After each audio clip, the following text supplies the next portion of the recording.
Anarchie vient du grec anarché, qui signifie sans pouvoir, sans commandement, sans sacré, sans autorité.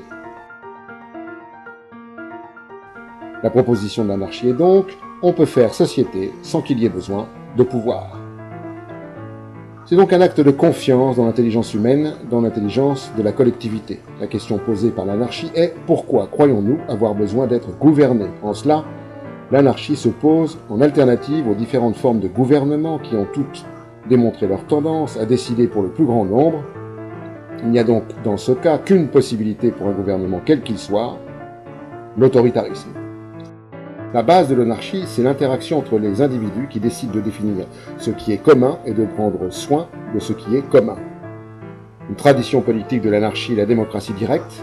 L'anarchie recherche le consensus pour éradiquer la violence majoritaire, c'est-à-dire celle d'une petite majorité qui s'impose à une grande minorité. Finalement, retenons deux mots-clés qui déterminent l'organisation anarchique. Le commun, c'est-à-dire ce qui est commun au peuple, et la commune, c'est-à-dire le lieu de la pratique anarchiste. Pour résumer, quelle est l'idée fondatrice de l'anarchie? Eh bien, elle est la suivante: la liberté est la mère de l'ordre.